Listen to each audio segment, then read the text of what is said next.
اب جو چار ہیں وہ ایک مزاج کی ہیں، اور یہ چاروں اب شروع جو ہو رہی ہیں وہ الف لام میم سے ہو رہی ہیں۔ ان میں سب سے پہلی سورۃ العنکبوت، بسم اللہ الرحمن الرحیم، الف لام میم، احسب الناس ان یترکوا ان یقولوا آمنا وهم لا یفتنون، صدق اللہ العظیم۔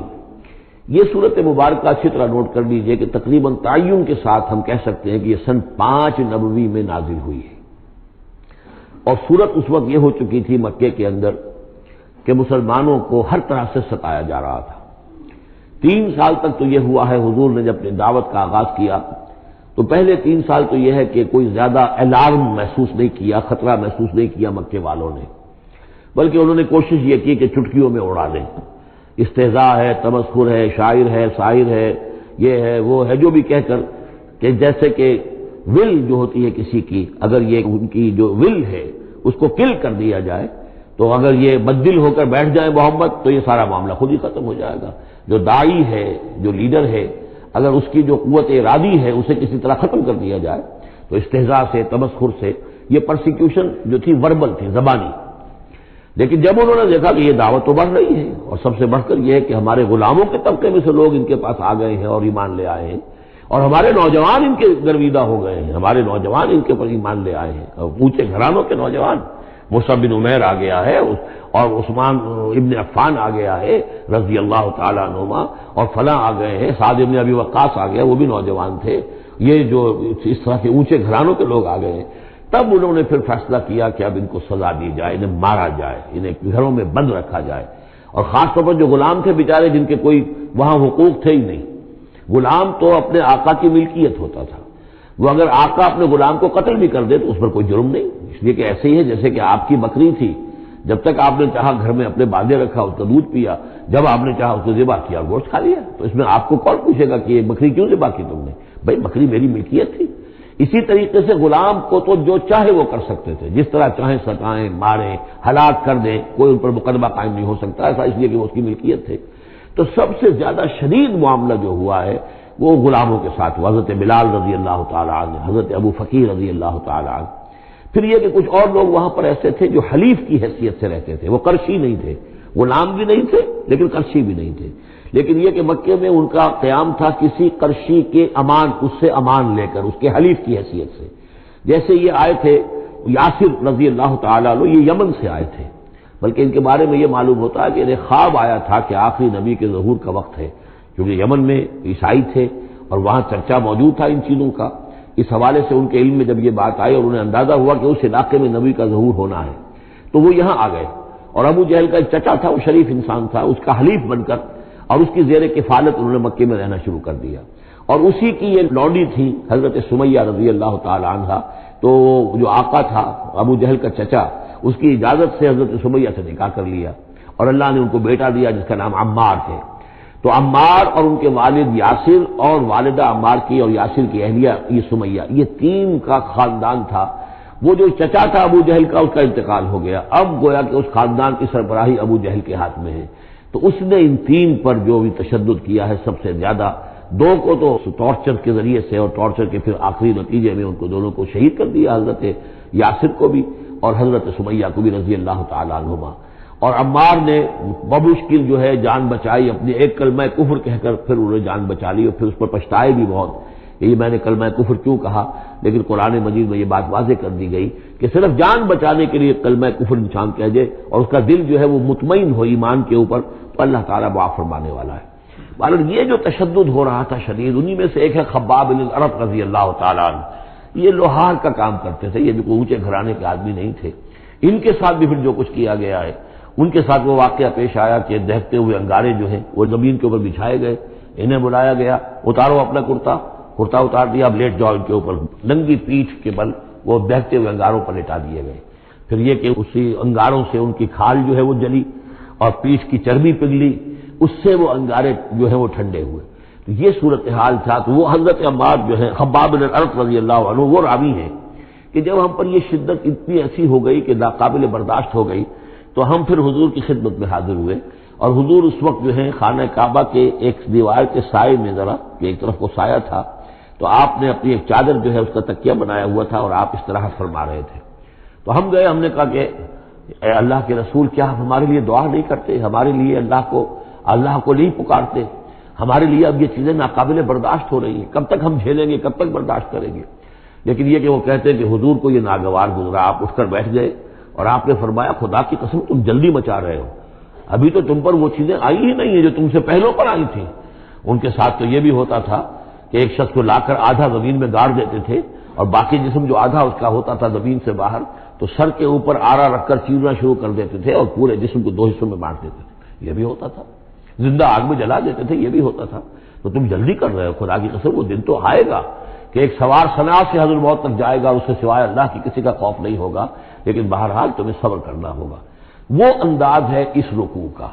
یہ جو پہلا رکوع ہے سورہ عنکبوت کا، یہ گویا کہ ایک تحریک اور ایک دعوت، اور انقلابی تحریک ہو، انقلابی دعوت ہو، اس میں جو آزمائشیں آتی ہیں، تکلیفیں آتی ہیں، مصائب آتے ہیں، ظاہر بات ہے لوگوں کو قربانیاں دینی پڑیں گی تبھی کوئی کام ہوگا، بغیر اس سے تو نہیں ہوتا۔ اور جب تصادم کا مرحلہ شروع ہو جائے، جب یہ ہے کہ ایک معاشرہ جو ہے جس کے اندر کہ وہ کام کر رہے ہیں وہ محسوس کریں کہ یہ ہمارے لیے خطرہ بن گئے ہیں، وہ پرسیکیوٹ کریں اور انہیں ستائیں، تو پھر اس وقت جو مسائل ہوں گے ذہنوں کے اندر ان کا حل ہے اس میں۔ اور یہ اس اعتبار سے ضربۃ السلام ہے پورے قرآن مجید میں، اس موضوع کے اعتبار سے یہ چوٹی ہے۔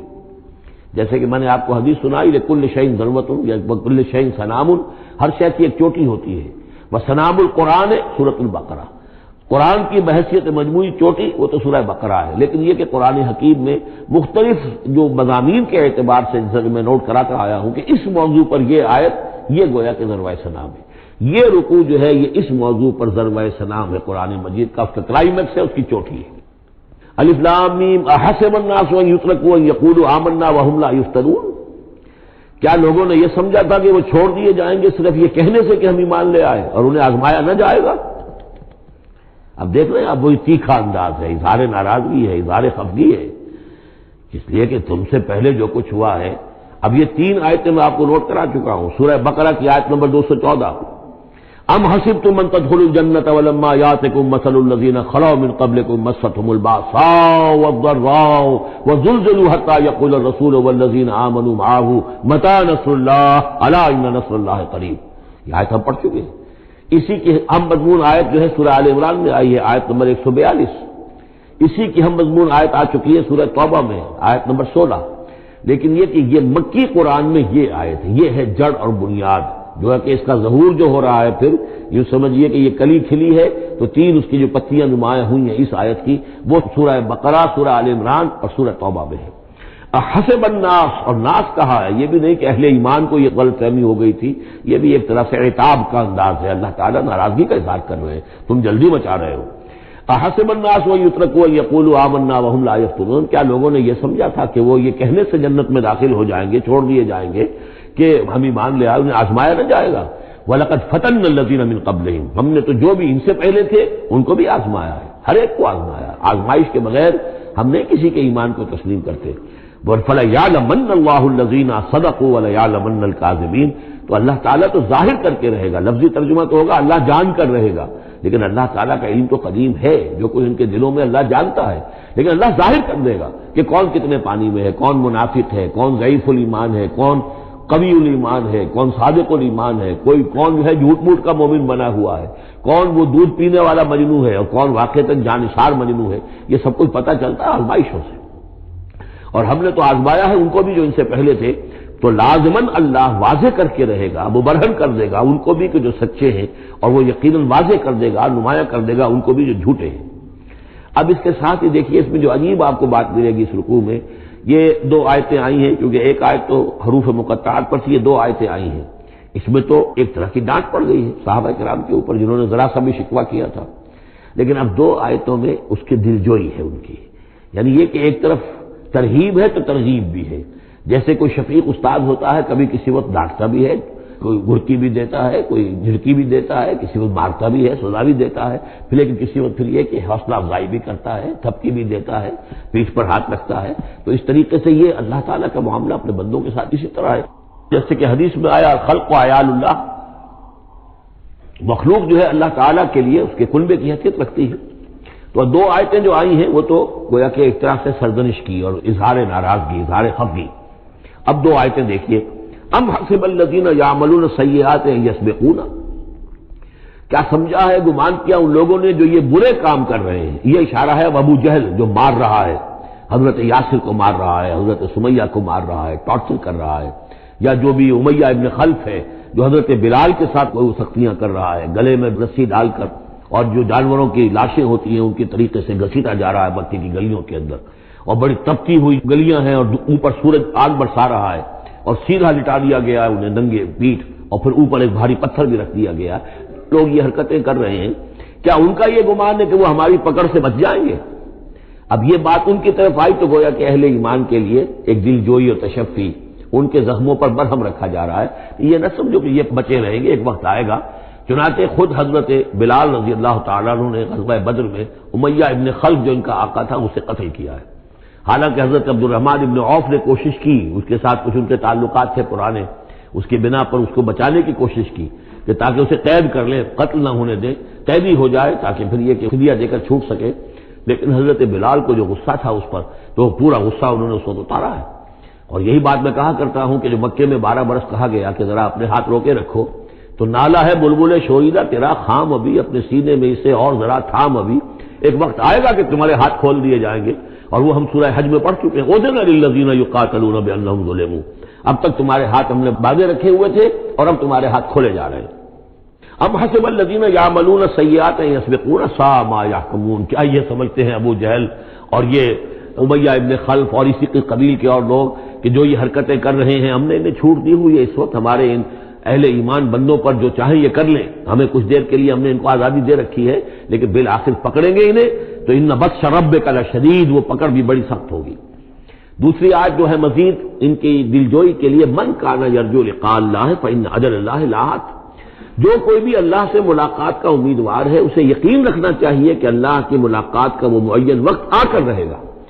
یعنی اے بلال اور اے ابو فقیہ اور اے خباب، تمہیں کہیں یہ گمان نہ ہو، شیطان یہ وسوسہ نہ کہیں تمہارے دلوں میں ڈالے اور تمہیں پریشان کرے کہ پتہ نہیں آخرت ہونی بھی ہے کہ نہیں ہونی ہے۔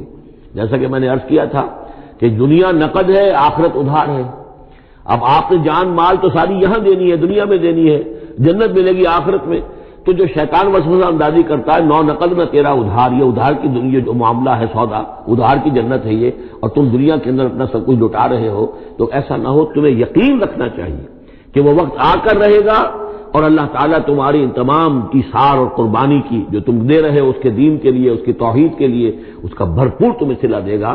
وہو السمیع العلیم، وہ سب کچھ سننے والا ہے اور سب کچھ جاننے والا ہے، اس کی نگاہ سے کوئی چیز پوشیدہ نہیں ہے۔ ومن جاہد فانما یجاہد نفسہ، اب پھر ایک ذرا تھوڑے سے سرزنش کی آیت بھی آ گئی، دو آئی تھی سرزنش کے انداز میں، دو دلجوئی کے انداز میں، اب پھر ایک پھر سرزنش کا انداز ہے، وہ کیا ہے؟ ومن جاہد فانما یجاہد لنفسہ، دیکھو اگر تم کوئی قربانیاں دے رہے ہو، تکلیف اٹھا رہے ہو، ایثار کر رہے ہو، تو جو بھی جہاد کر رہا ہے وہ اپنے لیے کر رہا ہے، وہ ہمارے اوپر احسان نہ سمجھے۔ اللہ تعالیٰ کی شان اس سے بہت اونچی ہے، یہ ہم سورہ حجرات میں جا کر پڑھیں گے، یمنون علیک ان اسلموا قل لا تمنوا علی اسلامکم بل اللہ یمن علیکم ان ہداکم للایمان، تم اگر اللہ کے لیے، اللہ کے دین کے لیے کچھ کرتے ہو تو نہ احسان سمجھو اللہ پر اور نہ احسان سمجھو اللہ کے رسول پر۔ اللہ کا احسان ہے کہ اس نے تمہیں قبول کر لیا ہے اور تمہیں یہ ساری کام کرنے کی توفیق وہ دے رہا ہے، یہ احسان مانو۔ منت منے کی خدمت سلطان ہمی کنی، اس کا احسان نہ دھرو بادشاہ پر کہ تم خدمت کر رہے ہو بادشاہ کی۔ منت شناس ازو کہ بخدمت بداشتک، اس کا احسان مانو کہ اس نے تمہیں خدمت کا موقع دیا ہے۔ تو اللہ تعالیٰ کا احسان مانو اور یہ نہ سمجھو کہ تم اللہ پر کوئی احسان کر رہے ہو۔ ومن جاہد فانما یجاہد لنفسہ، اب دیکھ رہے ہیں کہ کس قدر متعلق یہ چیزیں ہیں، انسانی احساسات ہوتے ہیں، اس طرح کے خیالات آتے ہیں۔ ان اللہ لغنی عن العالمین، اللہ تعالیٰ تو تمام جہانوں سے غنی ہے، اسے کسی کی احتیاج نہیں ہے۔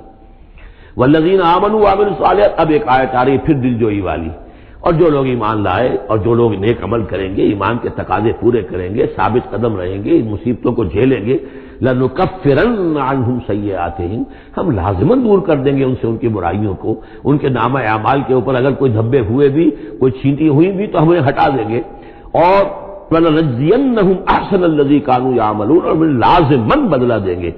اس رکوع میں آپ دیکھ رہے ہیں کہ یہ جو لام مفتوح شروع میں اور پھر نون مشدد جو ہے وہ کس قدر تکرار کے ساتھ آ رہا ہے۔ فَلَيَعْلَمَنَّ اللَّهُ الَّذِينَ صَدَقُوا وَلَيَعْلَمَنَّ الْكَاذِبِينَ، آیت نمبر 3 کے اندر بھی 2 مرتبہ وہ صیغہ آیا۔ اب یہاں جو آیا لَنُكَفِّرَنَّ عَنْهُمْ سَيِّئَاتِهِمْ، ہم لازماً ان سے ان کی برائیوں کو دور کر دیں گے، وَلَنَجْزِيَنَّهُمْ أَحْسَنَ الَّذِي كَانُوا يَعْمَلُونَ، اور یقیناً بدلہ دیں گے انہیں بہت عمدہ ان کے اعمال کا۔ وَوَصَّيْنَا الْإِنسَانَ بِوَالِدَيْهِ، اب ایک مسئلہ اور تھا عملی، جو لوگ ایمان لائے تھے نوجوان تھے، جو ان میں سے نوجوان تھے، اب ان کے لیے مسئلہ یہ ہو گیا کہ والدین کہہ رہے ہمارے حقوق ہیں تمہارے اوپر، ہم نے تمہیں پالا پوسا ہے، لہذا ہمارا حکم مانو، ہم کہتے ہیں کہ محمد سے تم اپنا تعلق توڑ لو، چھوڑو اس کو، دین کو، کیوں اس میں لگے ہوئے ہو؟ آخر تم ہماری اولاد ہو، ہم نے تمہیں پالا، خاص طور پہ ماں حضرت سعد بن ابی وقاص کی والدہ، والد تو فوت ہو چکے تھے لیکن والدہ جو ہے اس نے بڑے ناز و نام میں پالا تھا، اب اس کے بعد مرن برت رکھ لیا اس عورت نے، ماں جو تھی حضرت سعد بن ابی وقاص کی، اگر سعد اپنے باپ کے دین میں واپس نہیں آتا تو میں اپنے آپ کو ہلاک کر دوں گی، مر جاؤں گی، نہ کچھ کھاؤں گی نہ پیوں گی۔ اب دیکھیے اس نوجوان سلیم الفطرت نوجوان جو ایمان لایا ہے محمد صلی اللہ علیہ وسلم، بہرحال وہ ایک شریف انسان ہے، نوجوان ہے، ماں کی یہ حالت دیکھ رہا ہے تو کتنے بڑے امتحان سے دوچار ہو گیا۔ تو مسئلہ پیدا ہوا کہ معاملات میں کیا کیا جائے۔ ایک والدین کے جو احسانات ہیں وہ اپنی جگہ ہیں، والدین کا کے ساتھ حسن سلوک خود قرآن مجید میں 4 جگہ میں نوٹ کرا آیا ہوں، اللہ کے حق کے فوراً بعد والدین کا حق ہے۔ تو اب عملی سوال یہ ہے کہ جہاں یہ دونوں حق ٹکرا جائیں، والدین جو ہے شرک کا حکم دے رہے ہیں، والدین دین کے خلاف حکم دے رہے ہیں، تو کیا کریں؟ فرمایا وَوَصَّيْنَا الْإِنسَانَ بِوَالِدَيْهِ، ہم نے وصیت کی ہے انسان کو اس کے والدین کے بارے میں، حسن سلوک کی وصیت ہم نے کی ہے، بار بار کی ہے۔ وَإِن جَاهَدَاكَ لِتُشْرِكَ بِمَا لَيْسَ لَكَ بِهِ عِلْمٌ، لیکن اگر وہ تم پر دباؤ ڈالیں، تم سے جہاد کریں، اب دیکھیے جہاد کا لفظ یہاں مشرک والدین کے لیے آ رہا ہے، جہاد جد و جہد کرنا، کوشش کرنا، دباؤ ڈالنا۔ وَإِن جَاهَدَاكَ لِتُشْرِكَ بِمَا لَيْسَ لَكَ بِهِ عِلْمٌ، کہ میرے ساتھ تم شرک کرو اور شریک ٹھہراؤ ایسی چیزوں کو جس کے لیے تمہارے پاس کوئی علم نہیں، فَلَا تُطِعْهُمَا، تو ان کا کہنا نہ مانو۔ گویا کہ یہاں وہ اپنی لمٹ سے ایکسیڈ کر رہے ہیں۔ اب والدین کے حقوق ہیں لیکن اللہ کے حقوق کے بعد، اللہ کے حقوق سے پہلے نہیں، اللہ کا حق فائد ہے، لہذا اس معاملے میں اللہ کا دین ہے، اللہ کا حکم وہ مقدم رہے گا، والدین کا حکم دوسرے نمبر پر ہوگا۔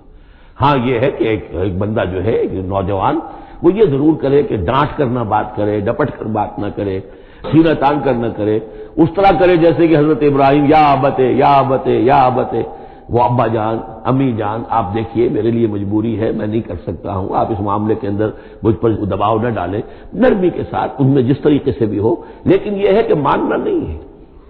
یہ بات اور مزید کھل کر آئے گی سورہ لقمان میں۔ وَإِن جَاهَدَاكَ لِتُشْرِكَ بِمَا لَيْسَ لَكَ بِهِ عِلْمٌ فَلَا تُطِعْهُمَا، تو ان دونوں کا کہنا مت مان۔ إِلَيَّ مَرْجِعُكُمْ، میری ہی طرف تمہیں لوٹ کر آنا ہے، فَأُنَبِّئُكُم بِمَا كُنتُمْ تَعْمَلُونَ، اور پھر میں تمہیں بتا دوں گا، جتلا دوں گا جو کچھ کہ تم کرتے رہے تھے۔ اب یہاں بھی ایک مسئلہ پیدا ہوتا ہے کہ یہ لوگ اپنے گھر والوں سے کٹ رہے ہیں، والدین سے کٹ رہے ہیں، بھائی سے جدا ہو رہے ہیں۔ اب یہ عتبہ ابن ربیعہ جو بہت بڑا سردار تھا، ان کے بڑے بیٹے جو ہے حذیفہ ابن عتبہ، وہ ایمان لے آئے، اور چھوٹا بھائی وہ تھا کہ جو میدان میں گیا، میدان جنگ میں باپ کے ساتھ غزوہ بدر میں، جو پہلے جو 3 جو ہے واصل جہنم ہوئے وہ بھی تھا، ولید بن عتبہ غالباً نام تھا اس کا۔ تو بھائی بھائی سے جدا ہو رہا ہے، رشتہ داروں سے اب کٹ گئے ہیں، والدین سے گھر نکال دیے گئے ہیں، تو اب ان میں جو ان کے دل زخمی ہیں، ان زخمی دلوں پہ مرہم کیا رکھا جا رہا ہے؟ وہ یہ ہے کہ تم صرف کٹے ہی نہیں ہو، جڑے بھی تو ہو۔ اب تم محمد سے جڑ گئے ہو، اب تم ابو بکر سے جڑ گئے ہو، اب تم یہ جو اہل ایمان کا طبقہ ہے، اب ایک نئی برادری وجود میں آ رہی ہے، یہ تمہارے اصل بھائی ہیں، یہ تمہارے جو دین کے اندر بھائی ہیں، جو نظریاتی بھائی ہیں، جو ہم مقصد بھائی ہیں، یہ ہے تمہارے اصل اب عزیز۔ تو اللہ تعالیٰ نے اگر تمہیں کٹنے کا بھی حکم دے دیا ہے، لیکن یہ کہ اس نے جو تمہارے لیے ایک رفاقت فراہم کی ہے۔ والذین آمنوا وعملوا الصالحات لندخلنہم فی الصالحین، اور یقیناً وہ لوگ جو ایمان لائے اور نیک عمل کرے انہیں داخل کریں گے صالحین میں، اور یہ داخلہ دنیا میں بھی ہو گیا۔ محمد رسول اللہ نے انہیں چھاتی سے لگایا، سینے سے لگایا، اور جیسا کہ 2 دفعہ ہم پڑھ چکے ہیں، حضور کو اللہ تعالیٰ حکم دے رہا ہے کہ آپ ان کے سامنے ذرا اپنے کندھے تواضع، آپ اے محمد آپ تواضع اختیار کیجئے، ان کے سامنے اپنے کندھے جھکائیے۔ وَاخْفِضْ جَنَاحَكَ لِلْمُؤْمِنِينَ، اور وَاخْفِض جناحَكَ لِمَنِ اتَّبَعَكَ مِنَ الْمُؤْمِنِينَ 2 دفعہ آ چکا، سورہ ہجر میں آ چکا، سورہ طہ میں آ چکا۔ تو گویا کہ یہ اللہ تعالیٰ نے اپنا احسان بتایا، اور پھر آخرت میں اولئک مع الذین انعم اللہ علیہم من النبیین والصدیقین والشہداء والصالحین، ان کی رفاقت حاصل ہوگی۔ اب ایک اور بڑا مسئلہ آ رہا ہے، وَمِنَ النَّاسِ مَن يَقُولُ آمَنَّا بِاللَّهِ، لوگوں میں سے کچھ ایسے بھی ہیں جو کہتے ہیں ہم ایمان لے آئے اللہ پر، اور لاتے بھی ہیں خلوص کے ساتھ، اخلاص کے ساتھ، کوئی جھوٹ نہیں، کوئی فریب نہیں۔ ظاہر بات ہے کہ مکے میں کوئی فریب کے لیے کوئی ایمان لانے والا نہیں تھا، وہ تو حالات ایسے پیدا ہوئے مدینے میں آ کر کہ جہاں ایمان کا اعلان فریب کے تحت بھی ہونے لگا، لیکن یہ کہ مکے میں تو ظاہر بات ہے جو ایمان لایا اس کو مار پڑنی شروع ہو گئی، تو اس میں خامخواہ کہے کے لیے کوئی شخص جو ہے وہ جھوٹ موٹ کا ایمان کائے کو لائے گا۔ لیکن یہ ضرور ہوتا ہے کہ کچھ لوگ کم ہمت ہوتے ہیں، جیسا کہ میں بارہا آپ سے عرض کر چکا ہوں، کچھ لوگ باہمت ہوتے ہیں، کچھ کم ہمت ہوتے ہیں۔ باہمت وہ ہے کہ جو ایمان لائے اب ہر کے بعد آباد، ہر جو ہو سو ہو، ماں کشتی درا بنداخ سے، جان جاتی ہے جائے کوئی بات نہیں، جو ہو سو ہو۔ کچھ لوگ ہوتے ہیں جن میں اتنی ہمت نہیں ہوتی، گھبرا اٹھتے ہیں۔ اب ان کو بتایا جا رہا ہے کہ دیکھو اگر تم نے استقامت کا ثبوت اپنا دیا تو اس کا نتیجہ کیا نکلے گا، تمہارا کیا انجام ہوگا۔ اب وہ ذرا ہے کہ اس میں ان کے لیے پھر تحدید ہے۔ وَمِنَ النَّاسِ، لوگوں میں سے کچھ ایسے بھی ہیں جو کہتے ہیں مَن یقول آمنا باللہ، ہم اللہ پر ایمان لائے، فَإِذَا أُوذِیَ فِی اللَّہِ، جب اللہ کی راہ میں اللہ کی توحید کو ماننے کی وجہ سے ان کو ایذا پہنچائی جاتی ہے، پرسیکیوٹ کیا جاتا ہے، انہیں ٹارچر کیا جاتا ہے، جعل فتنۃ الناس کعذاب اللہ، تو وہ لوگوں کی طرف سے ڈالی ہوئی فتنے کو، آزمائش کو، یہ ایسے اس سے گھبرا اٹھتے ہیں جیسے اللہ کے عذاب سے گھبرانا چاہیے۔ کم ہمتی ہے۔ وَلَئِن جَاءَ نَصْرٌ مِّن رَّبِّکَ، اور اے نبی اگر آپ کے رب کی طرف سے مدد آ جائے، صورتحال تبدیل ہو جائے، فتح آپ کو مل جائے، حالات اچھے ہو جائیں، لَيَقُولُنَّ إِنَّا كُنَّا مَعَكُمْ، اس وقت پھر یہ کہیں گے کہ ہم بھی تو آپ کے ساتھ ہی تھے۔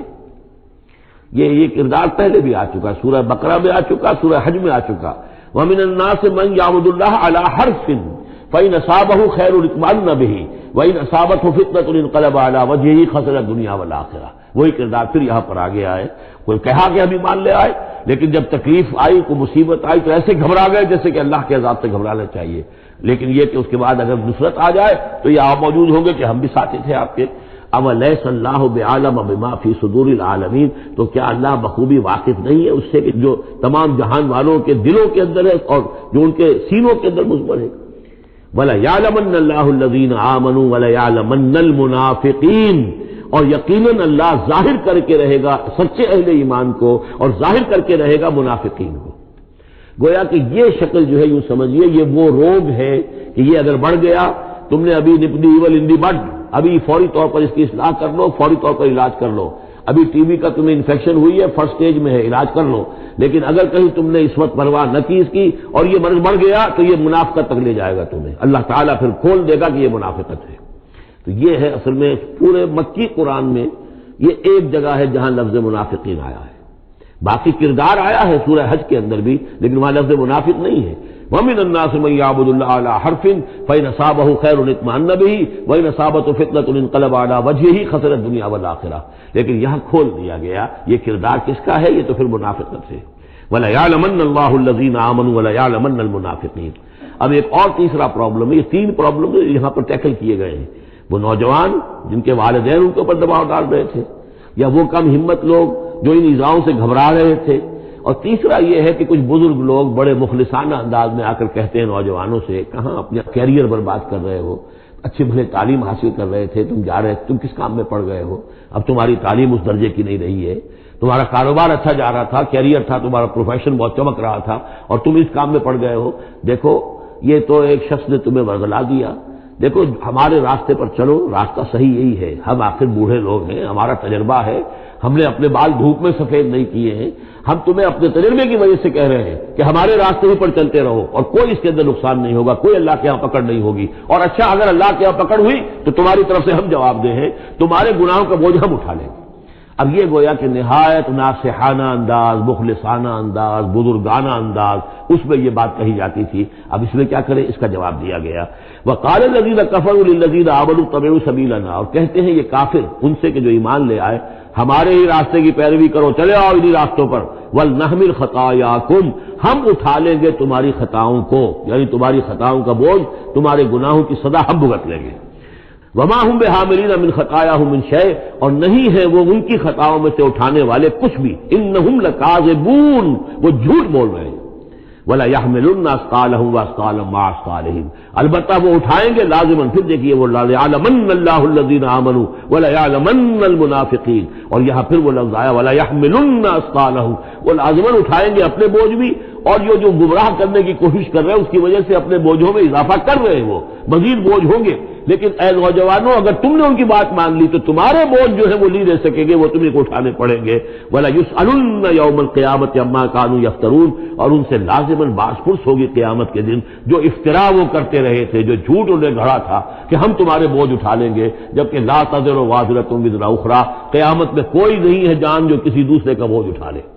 یہ 13 آیات، بلکہ یہ کہ اگر حروف مقطعات نکال دے تو 12 آیات، یہ میں سمجھتا ہوں کہ کسی بھی انقلابی اسلامی تحریک کے کارکن کے لیے یہ حرز جان بننے والی آیات ہیں، کہ یہ معلوم ہے کہ اس کے ذہن میں، اس کے شعور میں پیوست ہو جائیں، جیسے کہ پتھر پر کھود دیا جائے اس طرح نقش ہو جائیں۔ وَلَقَدْ أَرْسَلْنَا نُوحًا إِلَىٰ قَوْمِهِ فَلَبِثَ فِيهِمْ أَلْفَ سَنَةٍ إِلَّا 50 عَامًا فَأَخَذَهُمُ الطُّوفَانُ وَهُمْ ظَالِمُونَ صدق اللہ العظیم۔ رب اشرح لي صدری ويسر لي امری واحلل عقدۃ من لسانی یفقہوا قولی۔ سورہ عنکبوت کے کل 7 رکوع ہیں۔ پہلا رکوع جیسا کہ میں عرض کر چکا ہوں کہ قرآن مجید کے اہم ترین مقامات میں سے ہے، خاص طور پر دعوت اور تحریک اور اللہ تعالیٰ کے دین کے غلبے کی جد و جہد میں جو مسائل درپیش ہوتے ہیں کارکنوں کو، اس دور میں جب کہ پرسیکیوشن ہو، ستایا جا رہا ہو، مشکلات آ رہی ہوں، قربانیاں دینی پڑیں، تو اس کے جتنے بھی مسائل پیدا ہوتے ہیں ان سب کا بہت ہی جامع جو بیان ہے اور رہنمائی ہے وہ اس رکوع میں آ چکی ہے۔ اسی لیے میں نے اس پر زیادہ وقت صرف کیا ہے کہ جو عام طور پہ دورہ ترجمہ قرآن کے درمیان اتنا وقت جو نہیں لگایا جا سکتا۔ تو یہ نوٹ کر لیجئے کہ مطالعہ قرآن حکیم کے جس منتخب نصاب کا میں تذکرہ کرتا رہا ہوں چند دنوں سے، اس کا جو 5واں حصہ ہے اس کا پہلا سبق جو ہے وہ اسی سورہ عنکبوت کے پہلے رکوع پر مشتمل ہے، اور یہ اس حصے کا یوں سمجھیے کہ بمنزلہ فاتحہ ہے اس حصے کے لیے۔ اب جو بقیہ 6 رکوع ہیں ان میں 3 میں انباء الرسل کا معاملہ آ رہا ہے، لیکن ظاہر بات ہے کہ یہاں جو انباء الرسل آ رہے ہیں تو بیچ بیچ میں خاص طور پر یہی جو مسئلہ ہے بیک گراؤنڈ میں جو مسلمانوں کے مسائل درپیش ہیں اور جو اس وقت حضور صلی اللہ علیہ وسلم اور آپ کے ساتھی جن مسائل سے دوچار ہیں، اور جو کچھ کے کشاکش جو ہے مکے میں ہو رہی ہے اہل کفر اور اہل ایمان کے مابین، تو اس کے یوں سمجھیے بٹوین دی لائنز وقفے وقفے سے اس کی طرف بھی اشارے ہیں۔ پھر جو بقیہ 3 رکوع رہ جائیں گے ان 3 رکوعوں میں 2 لڑیاں ہیں جو بٹی ہوئی ہیں، ایک لڑی میں خطاب ہے مشرکین عرب کی طرف، اور ایک لڑی میں جو اہل ایمان تھے، جو حضور صلی اللہ علیہ وسلم پر ایمان لائے تھے، جو ان مشکلات سے دوچار تھے، وہاں بھی پھر گن کر 10 ہدایات ان کو دی گئی ہیں۔ لیکن وہاں یہی ہے کہ وہ بٹی ہوئی ہونے کی وجہ سے لڑیاں وہ کٹا پھٹا معاملہ ہوگا، جیسے کہ سورہ بقرہ میں آپ کو بتا چکا ہوں یا سورہ نساء میں۔ وَلَقَدْ أَرْسَلْنَا نُوحًا إِلَىٰ قَوْمِهِ، اور ہم نے بھیجا تھا نوح کو اس کی قوم کی طرف، فَلَبِثَ فِيهِمْ أَلْفَ سَنَةٍ إِلَّا 50 عَامًا، تو رہا ان کے مابین وہ 1000 برس سے صرف 50 برس کم، 950 برس۔ حضرت نوح کا ذکر کتنی مرتبہ آ چکا ہے، لیکن یہ بات پہلے کبھی نہیں کہی گئی، یہاں کیوں کہی گئی کہ اے مسلمانوں تم ابھی پریشان ہو گئے ہو، ابھی اس کے امتحان اور بھی ہیں۔ اور جیسے کہ سورہ انعام میں آیا تھا، اے نبی اگر آپ کو یہ جھٹلا رہے ہیں وہیں یکذبوک فقد کذب رسل من قبلک، تو آپ سے پہلے ہمارے رسول تھے انہوں نے صبر کیا۔ ذرا یاد کیجئے کہ ہمارے بندے نوح نے علیہ الصلوۃ والسلام 950 برس تک صبر کیا۔ تو اے مسلمانوں تم سوچو، تم ابھی سے گھبرا گئے ہو؟ یہ موج پریشاں خاطر کو پیغام لبے ساحل نے دیا ہے، دور وصال بحر کبھی تو موجوں میں گھبرا بھی گئی۔ فاخذہم الطوفان وہم ظالمون، تو اس کی قوم کو، حضرت نوح کی قوم کو آ پکڑا طوفان نے اور وہ ظالم تھے، گنہگار تھے۔ فانجیناہ واصحاب السفینہ، تو ہم نے بچا لیا اس کو یعنی حضرت نوح کو اور کشتی والوں کو۔ وجعلناها آیۃ للعالمین، اور اسے ہم نے بنا دیا تمام جہان والوں کے لیے ایک نشانی۔ وابراہیم، اور ہم نے بھیجا ابراہیم کو، اس قال لقومہ، جبکہ اس نے کہا اپنی قوم سے، اعبدوا اللہ واتقوہ، اللہ کی بندگی اختیار کرو اور اس کا تقوی اختیار کرو۔ ذالکم خیر لکم ان کنتم تعلمون، یہی تمہارے لیے بہتر ہے اگر علم رکھتے ہو۔ انما تعبدون من دون اللہ اوثانا، یہ جن کو تم پوج رہے ہو اللہ کو چھوڑ کر، یہ تو صرف کچھ بت ہیں، ان کے تھان ہیں جو تم نے بنا لیے ہیں۔ وتخلقون افکا، اور تم نے جھوٹ موٹ گھڑا ہوا ہے، یہ اس کی کوئی بنیاد نہیں، کوئی سند نہیں، نہ عقل میں اور نہ ہی کسی اللہ کی اتاری ہوئی کتاب میں۔ ان الذین تعبدون من دون اللہ لا یملکون لکم رزقا، یہ لوگ جنہیں تم پوجتے ہو اللہ کے سوا وہ تمہیں رزق نہیں دینے کا اختیار رکھتے۔ فابتغوا عند اللہ الرزق، تو رزق تلاش کرو اللہ کے پاس، اللہ سے مانگو رزق، اللہ سے اپنی مشکل کشائی کی درخواست کرو۔ اللہ سے اپنی حاجت روائی کے لیے دعا کرو، وَاعْبُدُوهُ اور اس کی بندگی کرو، وَاشْكُرُوا لَهُ اور اس کا شکر ادا کرو، الیہ ترجعون یقیناً اسی کی طرف تم لوٹا دیے جاؤ گے۔ اب یہ ذکر حضرت ابراہیم کا کر کر طویل جو ہے ایک جملہ معترضہ آ رہا ہے کہ رخ موڑ دیا گیا ہے اس وقت جو کشاکش ہو رہی تھی حضور کے اور مشرکین مکہ کے درمیان، اب ذکر اس کا ہو رہا ہے۔ وَإِن تُكَذِّبُوا گویا کہ اب خطاب ہو رہا ہے اہل مکہ سے، اور اگر تم جھٹلا رہے ہو فقد كذب امم من قبلكم تو دیکھو تم سے پہلے بہت سی قوموں نے جھٹلایا، وما علی الرسول الا البلاغ المبین اور ہمارے رسول پر محمد پر صلی اللہ علیہ وسلم کوئی ذمہ داری نہیں ہے سوائے واضح طور پر اور صاف صاف پہنچا دینے کے۔ اولم یروا کیف یبدی اللہ الخلق ثم یعیدہ کیا وہ دیکھتے نہیں ہے کیسے اللہ تعالیٰ تخلیق پہلی مرتبہ کرتا ہے پھر وہ دوبارہ بھی کرے گا۔ ان ذلک علی اللہ یسیر اور یہ اللہ تعالیٰ پر بہت آسان ہے۔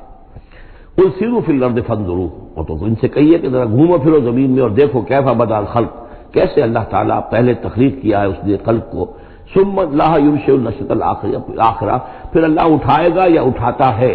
دنیا میں بھی ہو رہا ہے کہ کھیتی جو ہے وہ ختم ہو گئی، پھر اگلی پھر ایک فصل آ گئی، پھر فصل آ گئی، تو یہ تو ایک سائیکل چل رہا ہے، اور پھر یہ کہ اللہ تعالیٰ دوسری مرتبہ تمہیں اسی طرح اٹھا دے گا۔ نشأۃ آخرہ جو ہے آخرت کی جو تمہیں اٹھانا ہے وہ اللہ کے اختیار میں ہے۔ ان اللہ علی کل شیء قدیر یقیناً اللہ ہر شے پر قادر ہے۔ یعذب من یشاء ویرحم من یشاء وہ جس کو چاہتا ہے عذاب دے گا اور جس کو چاہے گا رحم فرمائے گا، وَإِلَيْهِ تُقْلَبُونَ اور اسی کی طرف تم لوٹا دیے جاؤ گے۔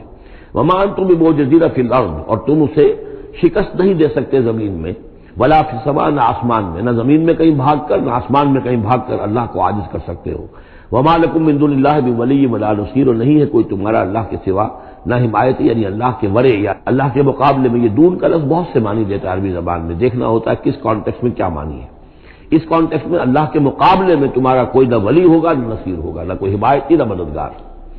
والذین کفروا بآیات اللہ ولقائہ اور جن لوگوں نے کفر کیا اللہ کی آیات کا اور اس سے ملاقات کا انکار کیا، اولئک یئسوا من رحمتی یہ وہ لوگ ہیں جو میری رحمت سے مایوس ہو چکے ہیں، واولئک لہم عذاب علیم اور ان کے لیے دردناک عذاب ہے۔ یہاں یہ جملہ معترضہ ختم ہوا اور اب پھر حضرت ابراہیم کا تذکرہ آ رہا ہے۔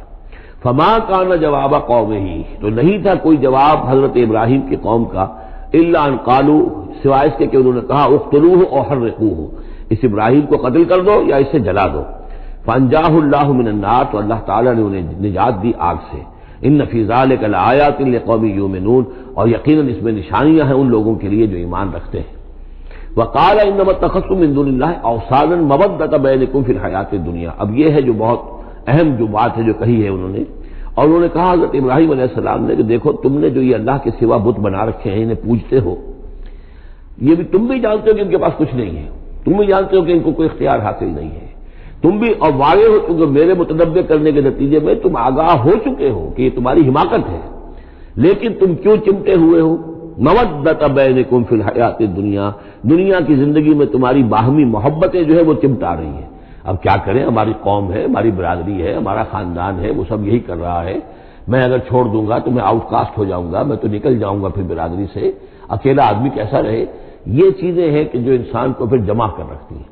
جیسے عصبیت کا ذکر آیا تھا پچھلی صورت میں کہ اب عصبیت نہیں ہونی چاہیے، اسی طریقے سے یہ عصبیت ہی نہیں بلکہ یہ کہ جتنے بھی رشتہ داریاں ہیں، دوستیاں ہیں، کاروبار ہیں، یہ معاملہ جو ہے کہ حق تم پر منکشف ہو چکا ہے، تم جان چکے ہو کہ یہ صرف کوئی شے نہیں ہے یہ تم کر رہے تھے، تمہارے آباء و اجداد نے جو رسمیں ڈالی ہوئی ہیں، اور تمہیں میں نے متنبع کر دیا ہے، تم نے اپنے دیوں میں جھانک کر دیکھ لیا ہے، اپنے گریبان میں جھانک کر دیکھ لیا ہے، اور تم پر یہ بات منکشف ہو چکی ہے کہ جو میں کہہ رہا ہوں وہ ٹھیک ہے، پھر بھی تم جو چمٹے ہوئے ہو اپنے اس نظام کے ساتھ، تو اس کا سبب صرف ایک ہے، وقال انما اتخذتم من دون اللہ اوثانا مودۃ بینکم فی الحیات الدنیا تمہاری باہمی محبتیں جو ہیں دنیا کی زندگی میں وہ تمہیں چمٹائے رہتی ہیں۔ یہی معاملہ ہے اس دنیا میں جب کوئی تحریک اٹھتی ہے اللہ کے دین کے کام کرنے کے لیے اور بہت مخلص لوگ اس میں شامل ہوتے ہیں، محنت کرتے ہیں، کوشش کرتے ہیں۔ فرض کیجئے کسی شخص سے کوئی غلطی ہو گئی، کوئی غلط رخ مڑ گئی تحریک، اب وہ تحریک جو ہے وہ کافی عرصے کے بعد اس کے اثرات ظاہر ہوئے، اس کے نتائج جو ہے لوگوں کے سامنے آ رہے ہیں، محسوس بھی ہو جاتا ہے کہ یہ واقعتاً ہم کسی غلط راستے پر آ گئے ہیں، لیکن یہ کہ پھر وہ ایک عصبیت جماعتی ایسی پیدا ہو جاتی ہے کہ سب کچھ ماننے کے باوجود پھر اس جماعت کو چھوڑنے کو تیار نہیں ہوتے۔ ہماری دوستیاں ہیں، ہماری رشتہ داریاں ہیں، ہمارے کاروباری تعلقات ہیں، یا یہ کہ کچھ لوگوں کے تو اپنے مفادات بھی اس میں شامل ہو جاتے ہیں۔ اس لیے کہ کچھ عرصے کے بعد ہر جماعت جو ہے وہ ایک فرقہ بن جاتی ہے. جیسے کہ آپ کو معلوم ہے کہ اللہ تعالیٰ نے اس امت کے لیے جو ہے وہ 3 چیزوں کا بندوبست کیا ہے ختم نبوت کے خلا کو پر کرنے کے لیے. نبوت ختم ہو گئی محمد رسول اللہ پر، تو جو خلا پیدا ہوا وہ 3 چیزوں سے پر ہوا. نمبر 1، قرآن کی حفاظت کا ذمہ اللہ نے لے لیا، جب پہلے تورات کا لیا تھا نہ انجیل کا لیا تھا. نمبر 2، ہر صدی میں مجددین کے اٹھانے کا اہتمام کر لیا. ایسے لوگ اٹھاتے رہے، نبی تو نہیں ہوں گے، وہی نہیں آئے گی، لیکن وہ دین کو تازہ کریں گے. دین کی حقیقی تعلیمات جو لوگ بھول چکے ہوں گے دوبارہ یاد دلائیں گے، دین کی اصل حقائق کی طرف متوجہ کریں گے. اور تیسرا یہ کہ ایک جماعت ضرور قائم رہے گی حق پر. لا تزال فی امتی طائفۃ قائمین علی الحق. اب ہوتا کیا ہے، ایک صدی میں کوئی ایک مجدد اٹھا، اس نے ایک محنت کی، کوشش کی، جد و جہد کی، کچھ لوگ اس کے گرد آ گئے، جمع ہو گئے، آوان و انصار ہو گئے، وہ ایک جماعت بن گئے. لیکن یہ کہ اگلی نسل میں کیا ہوگا، یہ لوگ جو آئے تھے اس کے ساتھ، یہ تو آئے تھے فیس ویلیو پر، اس کو قبول کرنے کے، یہ دعوت صحیح ہے، لیکن ان کی اولاد اب اس لیے چمٹ رہی ہے کہ ہمارے والد تھے اس جماعت میں. اب یہ عصبیت کا ایک سلسلہ شروع ہوا. تیسری نسل میں آ کر پھر یہ ہو جاتا ہے اتنے عرصے میں اس جماعت کا ایک حلقہ بن گیا، اس کے آپس کے دوستیاں ہیں، تعلقات ہیں، لین دین بھی ہے، رشتہ داریاں بھی ہو گئی ہیں، لہذا وہ ایک فرقے کی شکل اختیار کر لیتے ہیں. اب اس فرقے کے ساتھ چمٹ کر لوگ رہتے ہیں، لیکن پھر اللہ تعالیٰ کسی اور کو اٹھاتا ہے اور پھر کوئی اللہ کا بندہ جو ہے اسی کام کو اثر نو شروع کرتا ہے. یہی ہوتا آیا ہے. اسی لیے ہر صدی میں مجددین، اس لیے کہ تیسری نسل میں آ کر دعوت جو ہے وہ لازماً اس کے اندر خرابی پیدا ہو جاتی ہے. اس لیے کہ حضور نے بھی فرمایا خیر امتی قرنی ثم الذین یلونہم ثم الذین یلونہم، بہترین میری امت کا دور تو ہے میرا اپنا دور، پھر وہ جو میرے بعد ہیں اور پھر وہ جو ان کے بعد ہیں. تو 3 نسلوں کو آپ نے خیر قرار دیا ہے. اس کے بعد ظاہر بات ہے زوال آیا ہے، ہمارے ہاں بھی آیا ہے. جب حضور کی قائم کی ہوئی جماعت میں زوال آ گیا تو اور کون ہوگا بڑا سے بڑا شخص جس کی قائم کی ہوئی کسی جماعت میں زوال نہ آئے. یہ تو چیزیں ہوتی ہیں، لیکن ہر شخص کو ہر وقت دیکھنا چاہیے کہ آج کے دور میں دین کا وہ کام کس کے حوالے اللہ نے کیا ہے، کس کو توفیق دی ہے جو صحیح طریقے پر اس کام کو کر رہا ہے، اور اس کا ساتھ دینا چاہیے. کسی جماعتی عصبیت، جس طرح کسی قبائلی عصبیت کے اندر مبتلا نہیں ہونا چاہیے، ایسے ہی کسی جماعتی عصبیت میں بھی مبتلا نہیں ہونا چاہیے. یہ ہے وہ اہم بات جو یہاں آئی ہے. قال انما اتخذتم من دون الله اوثانا المودۃ بینکم فی الحیات الدنیا ثم یوم القیامۃ یکفر بعضکم ببعض. پھر قیامت کے تم ایک دوسرے کا انکار کرو گے. تم ابھی تو بڑی دوستیاں ہیں، بڑا گٹھ جوڑ ہے.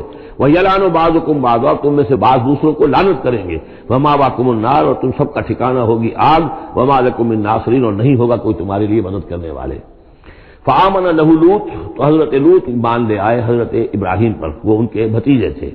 وقال انی مہاجر الی ربی، اور حضرت ابراہیم نے کہا میں اپنے رب کی طرف ہجرت کر رہا ہوں. وہ اپنا ملک چھوڑ کر چلے آئے شام کی طرف. قرآن مجید میں کہیں بھی پھر اس کے بعد یہ تذکرہ نہیں ملتا کہ ان کی قوم کا کیا حشر ہوا، پیچھے ان کو ہلاک کیا گیا، کیا ہوا واللہ عالم. انہ هو العزیز الحکیم، یقیناً اللہ تعالیٰ زبردست حکمت والا. ووهبنا له اسحاق و یعقوب، اور ہم نے اسے اسحاق جیسا بیٹا دیا، یعقوب جیسا پوتا دیا. وجعلنا فی ذریتہ النبوۃ والکتاب، اور پھر ہم نے اسی کی نسل میں، اسی کی اولاد میں نبوت اور کتاب رکھ دی. یہ نوٹ کر لیجئے کہ حضرت ابراہیم علیہ السلام کے بعد کوئی نبی، کوئی رسول اس دنیا میں ان کی نسل سے باہر نہیں آیا. لیکن یہ کہ ان کی نسل کہاں کہاں پھیلی ہے یہ ہم نہیں جانتے. حضرت ابراہیم کے بیٹے حضرت اسحاق، ان کی نسل کتنی تھی، کہاں کہاں گئی ہے. تورات نے تو محفوظ رکھا ہے صرف یعقوب کو، اس لیے کہ بنی اسرائیل کیونکہ یہ لوگ ہیں، اس اپنی نسلی وہ جو بات تھی اس کے حوالے سے حضرت یعقوب کے بارے میں تو ساری چیزیں موجود ہیں. حضرت اسحاق کی کوئی اور بیٹا بھی تھا کہ نہیں تھا؟ عیسو تھا مثلا، تو وہ عیسو کہاں ہے، اس کی اولاد کہاں گئی؟ اس طرح بنی قطورہ، کئی بیٹے تھے حضرت ابراہیم کے حضرت قطورہ سے، تو ان میں سے صرف ایک کا ہمیں تذکرہ ملتا ہے اور وہ ہے حضرت شعیب جس سے نسل میں آئے ہیں مدین کی اولاد. باقی کہاں گئے؟ تو اسی طریقے سے یہ در حقیقت یہ اولاد ابراہیم کہاں کہاں پھیلی ہے. جیسے کہ میرا گمان ہے کہ ہندوستان میں بھی آئی ہے.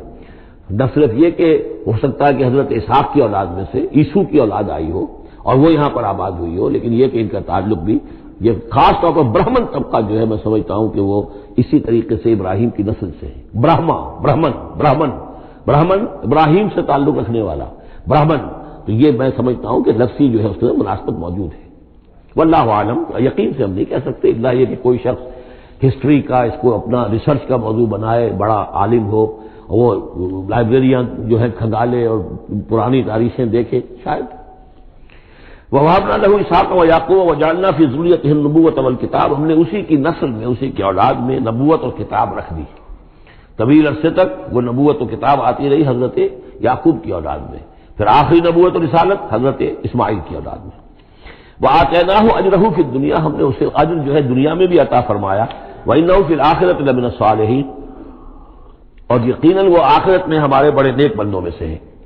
وَلُوطًا، اور ہم نے لوط کو بھیجا. اذ قال لقومه انکم لتاتون الفاحشہ، جب انہوں نے کہا اپنی قوم سے، یہ جو قوم کہا گیا مجازن، حقیقتاً وہ قوم ان کی نہیں تھی. حضرت لوط جو ہے وہ تو بھیجے گئے ہیں ان شہروں کی طرف، یہی ایک استثناء ہے، ورنہ ہر قوم کی طرف رسول اسی میں سے بھیجا گیا. لیکن چونکہ حضرت ابراہیم کے بعد کوئی رسول کسی اور قوم میں ہو نہیں سکتا، اس لیے عمورہ اور صدوم کی بستیوں میں جو بھیجے گئے وہ حضرت لوط ہیں، جو حضرت ابراہیم علیہ السلام کے بھتیجے ہیں. انکم لتاتون الفاحشہ، تم لوگ بڑی بے حیائی کا ارتکاب کر رہے ہو. ما سبقکم بہا من احد من العالمین، تمام جہان والوں میں کسی قوم نے تم سے پہلے یہ حرکت نہیں کی. انکم لتاتون الرجال، کیا تم مردوں کی طرف آتے ہو اپنی شہوت کو پورا کرنے کے لیے. وتقطعون السبیل، اور راستہ مارتے ہو. یعنی فطرت کا راستہ تو یہ ہے، اولاد ہوتی ہے تو ہوتی ہے مرد اور عورت کے ملاپ سے. تم نے جو راستہ اختیار کیا تو گویا کہ اس فطرت کی راہ کو تم کاٹ رہے ہو. وَتَأْتُونَ فِي نَادِيكُمُ الْمُنكَرَ، اور تم اپنی مجلسوں میں یہ اس کا ارتکاب کرتے ہو. یہ ان کی بے حیائی کی اور ڈھٹائی کی انتہا ہو گئی تھی. فما کان جواب قومہ، تو نہیں تھا جواب اس کی قوم کا کوئی، الا ان قالوا، سوائے اس کے کہ انہوں نے کہا ائتنا بعذاب اللہ ان کنت من الصادقین، اے لوط اگر سچے ہو تو اللہ کا عذاب لے آؤ. قال رب انصرنی علی القوم المفسدین، تو حضرت لوط نے دعا کی پروردگار میری مدد فرما ان مفسدوں کے خلاف. ولما جاءت رسلنا ابراہیم بالبشریٰ، اور جب ہمارے جو ایلچی تھے، یعنی وہ جو فرشتے آئے تھے انسانی شکل میں ابراہیم کے پاس بشرا لے کر، بشارت لے کر حضرت اسحاق کی ولادت کی. قالوا انا مہلکو اہل هذه القریہ، انہوں نے کہا کہ ہم ہلاک کرنے کے لیے بھیجے گئے ہیں ان بستی والوں کو. ان اہلھا کانوا ظالمین، یقیناً اس کے جو بستی والے جو ہیں، اس بستی کے لوگ رہنے والے، وہ بڑے ظالم ہیں، گناہگار ہیں. قال ان فیھا لوطا، حضرت ابراہیم نے کہا اس میں تو لوط بھی تو ہے اسی بستی کے اندر. قالوا نحن اعلم بمن فیھا، انہوں نے کہا تو خوب معلوم ہے کہ کون کون ہے اس میں. لننجینہ اہلہ الا امرأتہ، ہم اسے بچا لیں گے، نجات دیں گے، اس کو بھی، اس کے گھر والوں کو بھی، سوائے اس کی بیوی کے. کانت من الغابرین، وہ ہوگی رہ جانے والوں میں. ولما ان جاءت رسلنا لوطا، اور جب وہ ہمارے ایلچی جو ہے وہ پہنچے حضرت لوط کے پاس، سیء بہم، ان کو دیکھ کر وہ پریشان ہوئے. وضاق بہم ذرعا، اور ان کا دل جو بہت تنگ ہوا. خوبصورت لڑکوں کی شکل میں آئے تھے. وقالوا لا تخف ولا تحزن، انہوں نے کہا نہیں آپ نہ کوئی خوف کھائیں اور نہ کوئی رنجیدہ ہوں. انا منجوک واہلک، ہم تو آپ کو نجات دینے کے لیے آئے ہیں اور آپ کے گھر والوں کو، الا امرأتک، سوائے آپ کی بیوی کے. کانت من الغابرین، وہ پیچھے رہنے والوں ہی میں ہے.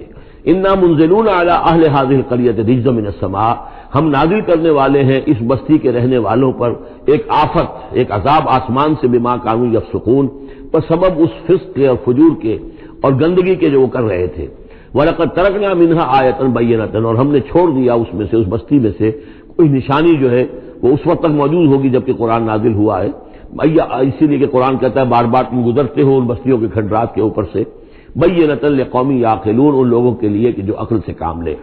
وَإِلَىٰ مَدْيَنَ أَخَاهُمْ شُعَيْبًا، اور مدین کی طرف ہم نے بھیجا ان کے بھائی شعیب کو. فقال یا قوم اعبدوا اللہ، اور انہوں نے کہا کہ اے میری قوم کے لوگوں اللہ کی بندگی کرو.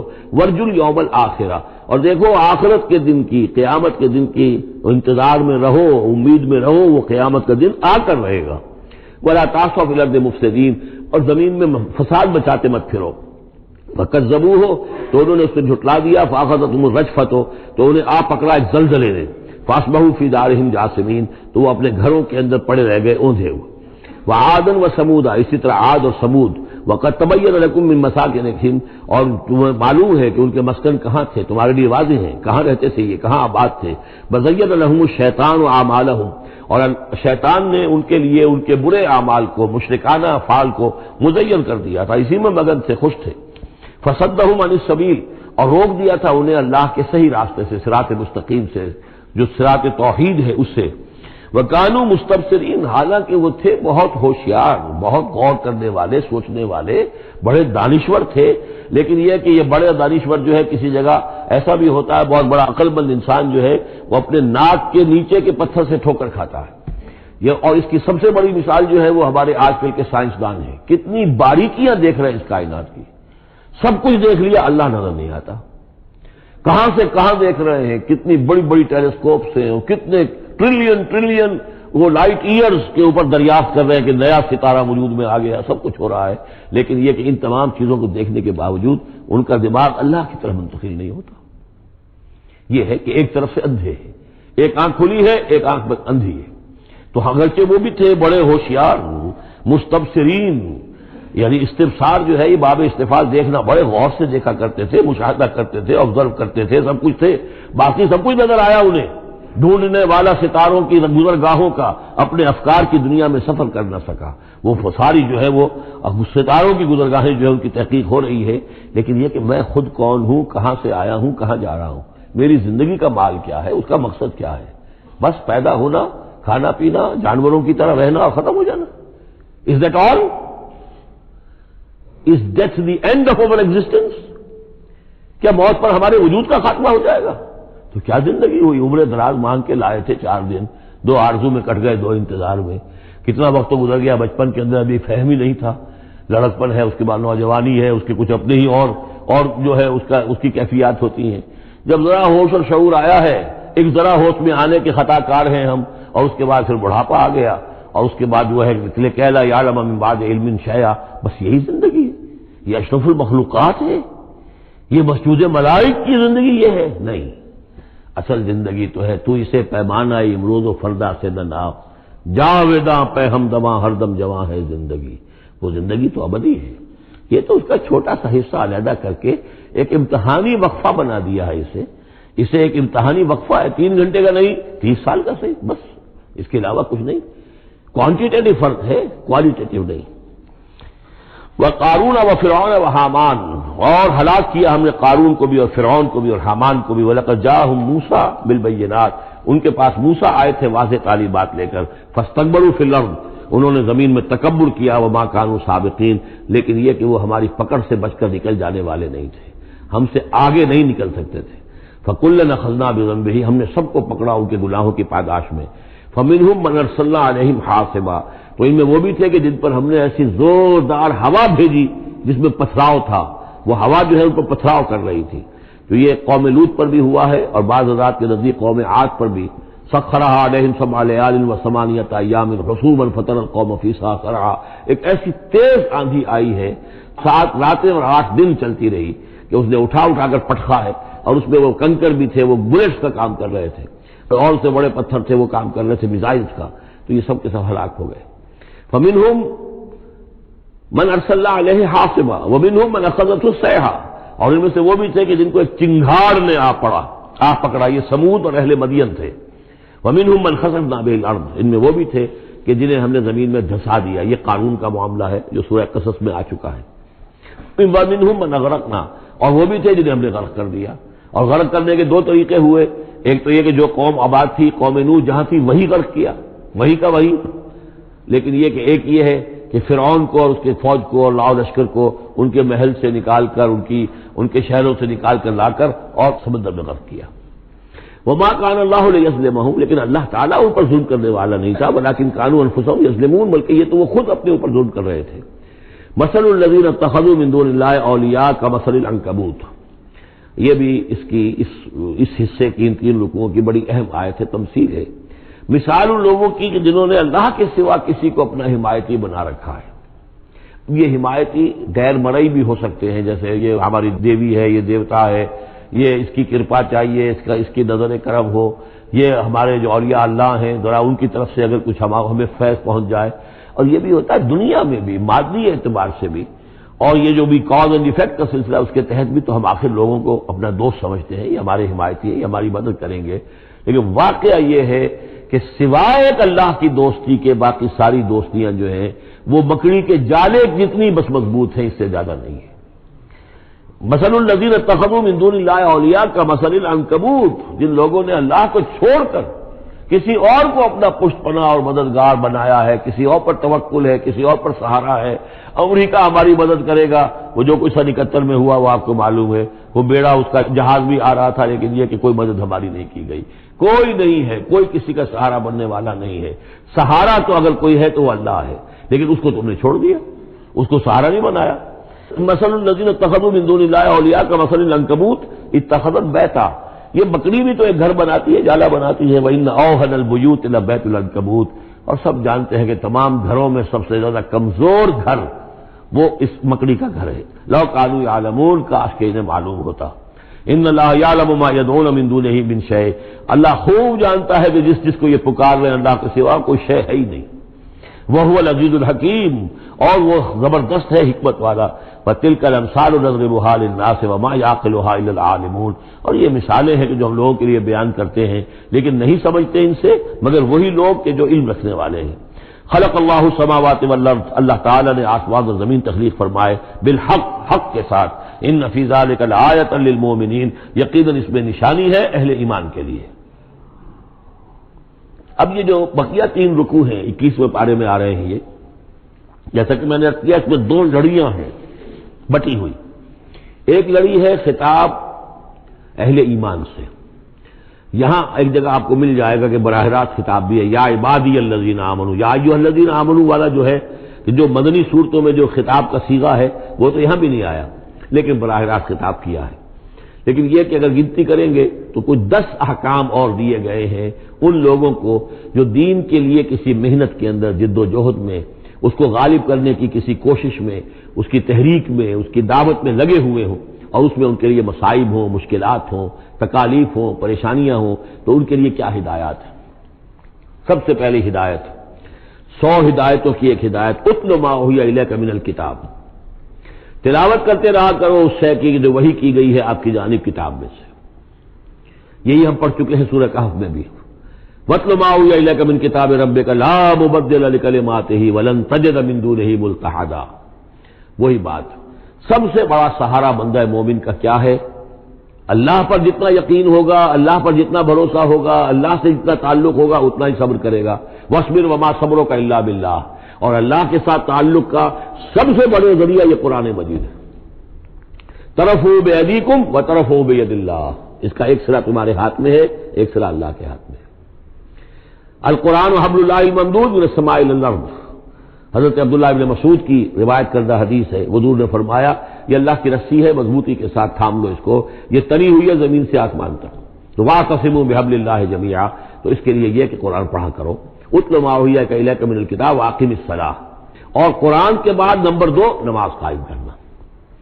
یہ نماز جو ہے اقیم الصلاۃ لذکری، یہ سورہ طٰہٰ میں ہم پڑھ آئے ہیں، حضرت موسیٰ کو پہلی وحی ہو رہی ہے، پہلی گفتگو ہو رہی ہے کوہ طور پر، اقیم الصلاۃ لذکری ان الصلاۃ تنہیٰ عن الفحشاء والمنکر، یقیناً یہ نماز روکتی ہے بے حیائی کے کاموں سے بھی اور برے کاموں سے بھی۔ وَلَذِکْرُ اللَّہِ اکبر، اور جان لو اللہ کا ذکر سب سے بڑی شے ہے۔ یہاں ذکر کو علیحدہ نہ سمجھیں، یہی ذکر ہے، قرآن جو ہے الذکر ہے۔ ہم نے سورہ ہجر میں دیکھا الذکر، انا نحن نزلنا الذکر وانا لہ لحافظون، تو ذکر میں سب سے پہلے قرآن ہے۔ نمبر 2 اقیم الصلاۃ لذکری، نماز قائم کرو میری یاد کے لیے۔ قرآن تو ہے ہی مجسم ذکر، نماز ذکر کے لیے ہے۔ آج تیسری چیز کیا ہے؟ ادعیہ معصورہ ہیں محمد رسول اللہ صلی اللہ علیہ وسلم کی، زندگی کا ہر کام کرتے ہوئے دعا ہے۔ آپ بیت الخلاء میں داخل ہو رہے ہیں تو دعا ہے، نکل رہے ہیں تو دعا ہے، گھر سے باہر جا رہے ہیں دعا ہے، گھر میں داخل ہو رہے ہیں دعا ہے، شیشہ دیکھا ہے تو دعا ہے، کپڑے بدلے ہیں دعا ہے، ہر کام کیجئے وہ، لیکن یہ کہ آپ کا اس وقت اللہ کے ساتھ ذہنی رشتہ قائم رہتا ہے۔ چوتھے نمبر پر جو بھی اور حضور نے فرمائے ہیں، یہ 33 مرتبہ سبحان اللہ اور 33 مرتبہ الحمدللہ اور اللہ اکبر، یہ بھی ذکر ہے۔ تو یہ تمام شکلیں ذکر کی ہیں، صرف کسی ایک شے کو ذکر نہ سمجھے ہمارے ہاں یہ بن گیا بس اللہ اللہ کر رہے ہیں تو ذکر ہے، نہیں، ذکر میں سب سے پہلے قرآن کی تلاوت ہے۔ اتل ما اوحی الیک من الکتاب واقم الصلاۃ ان الصلاۃ تنہیٰ عن الفحشاء والمنکر ولذکر اللہ اکبر واللہ یعلم ما تصنعون۔ ایک تو یہ ہدایت ہو گئی، اللہ خوب جانتا ہے جو تم کر رہے ہو۔ دوسری ہدایت ولا تجادلوا اہل الکتاب الا باللتی ہی احسن، جنہیں پہلے تم سے کتاب دی گئی تھی ان سے جھگڑا مت کرو مگر بہترین طریقے پر، ان سے بات کرو تو بڑے ہی اسلوب سے کرو، خوبصورتی سے کرو، بات کو سمجھانے کے لیے کرو، ان کی توہین نہ ہو، ان کے جذبات کو آپ بھڑکنے نہ دیں، ان میں حمیت جاہلی جو ہے اپنی امکانیت تک تو کوشش کریں کہ وہ بھڑکے نہ، باقی پھر وہ جو کرتے ہیں وہ اللہ کے ہاں وہ ذمہ دار ہوں گے، لیکن ان سے گفتگو کرو تو بڑے عمدگی کے ساتھ کرو۔ الا الذین ظلموا منہم، سوائے ان کے جو ان میں سے ناانصافی پر تل گئے ہوں۔ اب یہ استثناء جو دو معنی میں ہے، ایک تو یہ ہے کہ اس کا مطلب یہ کہ ان سے مجادلہ کرو ہی نہ، اور دوسرے یہ کہ اگر ان کے ساتھ کسی وقت کوئی سختی بھی کرنی پڑے، کوئی سخت جملہ بھی کہنا پڑے تو اجازت ہوگی، جہاں معلوم ہو جائے کہ یہ ہٹ درمی کے اوپر جو ہے آ گیا ہے تو وہاں اس دونوں کا امکان پیدا ہو جائے گا۔ وقولوا، لیکن تمہیں ان سے کہنا کیا ہے یہ بھی سمجھ لو، تاکہ اب اس کو یہ سمجھیے کہ یہ ہمیں مسلمانوں میں جب کام کرنا ہے، مسلمان سو گئے ہیں، بھول گئے اپنے سبق کو، انہیں یاد دلانا ہے تو اسی انداز میں انہیں یاد دلانا ہے۔ قولوا آمنا بالذی انزل الینا وانزل الیکم، ان سے کہو بھائی ہم تو ایمان رکھتے ہیں اس پر بھی جو ہماری طرف نازل کیا گیا اور اس پر بھی جو آپ کی طرف نازل کیا گیا۔ وَإِلَٰهُنَا وَإِلَٰهُكُمْ وَاحِدٌ، اور یہ تو نہیں ہے کہ ہمارا خدا کوئی اور ہے تمہارا خدا کوئی اور ہے، ہمارا الہ اور تمہارا الہ ایک ہی تو ہے۔ وَنَحْنُ لَهُ مُسْلِمُونَ، اور ہم تو اسی کے سامنے فرما بردارانہ اپنا سر جھکا چکے ہیں۔ وَكَذَٰلِكَ أَنزَلْنَا إِلَيْكَ الْكِتَابَ، اے نبی اسی طرح ہم نے آپ کی جانب یہ کتاب نازل کی ہے۔ فَالَّذِينَ آتَيْنَاهُمُ الْكِتَابَ يُؤْمِنُونَ بِهِ، تو وہ لوگ جنہیں ہم نے کتاب دی ہے، یہود و نصارہ، ان میں بھی وہ لوگ ہیں جو اس پر ایمان لائیں گے یا جو ایمان لا رہے ہیں، جیسا کہ ہم پڑھ چکے ہیں کہ وہ آئے تھے کچھ لوگ جو حبشہ سے ایک وفد کی شکل میں، اور مکے والوں نے انہیں ستایا بھی، استہزاء بھی کیا، لیکن وہ لوگ وہ تھے جو پہلے حضرت عیسیٰ پر ایمان رکھتے تھے، عیسائی تھے، اور اب محمد پر بھی ایمان رکھتے ہیں، تو اللہ تعالیٰ نے ان کو دوہرا اجر دیا، مرتين۔ وَمِنْ هَؤُلَاءِ مَن يُؤْمِنُ بِهِ، اور ان میں سے یعنی مشرکین مکہ میں سے بھی بہت سے لوگ ہیں جو ایمان لائے ہیں اور ابھی لا رہے ہیں یا لائیں گے۔ وَمَا يَجْحَدُ بِآيَاتِنَا إِلَّا الْكَافِرُونَ، اور ہماری آیات کا انکار تو نہیں کرتے سوائے وہی کہ جو ناشکرے ہیں اور جو کفر کر اڑ گئے ہوں۔ اب ایک اور دیکھیے دلیل، اب یہ حصہ جو ہے یہ دوسری ڈوری آ گئی کہ جس میں روئے سکون جو ہے مشرکین کے ساتھ رد و قضا والی بات ہے۔ وَمَا كُنْتَ تَتْلُو مِن قَبْلِهِ مِن كِتَابٍ، ارے نبی آپ تو اس سے پہلے، اس قرآن کے آپ پر نازل ہونے سے پہلے آپ کوئی کتاب پڑھتے ہی نہیں تھے، آپ دنیا بھی اعتبار سے پڑھے ہوئے آدمی ہیں ہی نہیں، آپ نے تعلیم حاصل کی نہیں، لکھنا پڑھنا سیکھا نہیں۔ وَلَا تَخُطُّهُ بِيَمِينِكَ، نہ ہی آپ اپنے داہنے ہاتھ سے کچھ لکھتے تھے، کوئی کتاب لکھتے تھے، نہ پڑھتے تھے نہ لکھتے تھے۔ اِذًا لَارْتَابَ الْمُبْطِلُونَ، تو اس شکل میں تو جو اس کو باطل قرار دے رہے ہیں یہ لوگ جو جھوٹے کہہ رہے ہیں محمد کو، اس شکل میں تو پھر ان کے پاس کوئی شک کرنے کی گنجائش ہو جاتی کہ یہ بڑا لکھنے پڑھنے والے آدمی تھے، مشق کرتے کرتے بہت اچھی چیزیں بھی لکھنے لگے ہیں، اب ان کی زبان جو ہے مچ گئی ہے، قلم جو ہے وہ مچ گیا ہے، لہذا اب قرآن جیسی شے بھی تصنیف کر لی انہوں نے۔ اگر پہلے سے یہ عمل ہوتا ہے، لیکن تم تو جانتے ہو کہ ہمارے اس نبی محمد نے صلی اللہ علیہ وسلم انہوں نے تو کبھی لکھنا پڑھنا سیکھا ہی نہیں۔ وَمَا كُنْتَ تَتْلُو مِن قَبْلِهِ مِن كِتَابٍ، اے نبی آپ تو نہیں پڑھا کرتے تھے اس کتاب سے پہلے کوئی کتاب۔ وَلَا تَخُطُّهُ بِيَمِينِكَ، نہ آپ اسے اپنے داہنے ہاتھ سے لکھتے تھے۔ اِذًا لَارْتَابَ الْمُبْطِلُونَ، تب تو ان لوگوں کو شک کرنے کی گنجائش پیدا ہو جاتی۔ بل هُوَ آیاتٌ بَيِّنَاتٌ فِي صُدُورِ الَّذِينَ أُوتُوا الْعِلْمَ، بلکہ یہ تو آیات بینات ہیں، بڑی روشن ان لوگوں کے سینوں میں جنہیں علم دیا گیا ہے، وہ جانتے ہیں سابقہ جو کتابوں والے ہیں۔ وَمَا يَجْحَدُ بِآيَاتِنَا إِلَّا الظَّالِمُونَ، اور ہماری آیات کا انکار نہیں کرتے مگر وہی جو ظالم ہیں۔ وَقَالُوا لَوْلَا أُنزِلَ عَلَيْهِ آيَاتٌ مِّن رَّبِّهِ، اور وہ کہتے ہیں کہ کیوں نہیں نازل کی جاتی ان کے اوپر کوئی نشانیاں ان کے رب کی طرف سے، وہی باتیں جو مستقل طور پر چلی آ رہی ہیں۔ قُلْ إِنَّمَا الْآيَاتُ مِنْ اللَّهِ، نبی کہہ دیجئے نشانیوں کا اختیار کل کا کل اللہ کے ہاتھ میں ہے۔ وَإِنَّمَا أَنَا نَذِيرٌ مُّبِينٌ، اور میں تو صرف واضح طور پر خبردار کر دینے والا ہوں۔ أَوَلَمْ يَكْفِهِمْ أَنَّا أَنزَلْنَا عَلَيْكَ الْكِتَابَ يُتْلَىٰ عَلَيْهِمْ، کیا ان لوگوں کے لیے یہ نشانی کافی نہیں ہے کہ اے محمد ہم نے آپ پر یہ کتاب نازل کر دی ہے جو ان کو پڑھ کر سنائی جا رہی ہے؟ کیا یہ قرآن معجزہ نہیں ہے؟ کتنی مرتبہ ان کو چیلنج کیا گیا اس قرآن جیسی ایک صورت ہی بنا لاؤ، 10 صورتیں بنا لاؤ، کیا یہ معجزہ نہیں ہے؟ کیا یہ عاجز نہیں آ چکے ہیں؟ اولم یکفہم، تو کیا یہ نشانی ان کے لیے کافی نہیں؟ اگر تو حق کا تعلیم ہو، ہدایت کا تعلیم ہو تو یہ نشانی بھی کافی ہے۔ اولم یکفہم انا انزلنا علیک الکتاب یتلی علیہم ان فی ذلک لرحمۃ وذکری لقوم یؤمنون، یقیناً اس میں رحمت ہے اور یاد دہانی ہے، تذکیر ہے ان لوگوں کے لیے کہ جو مانتے ہیں۔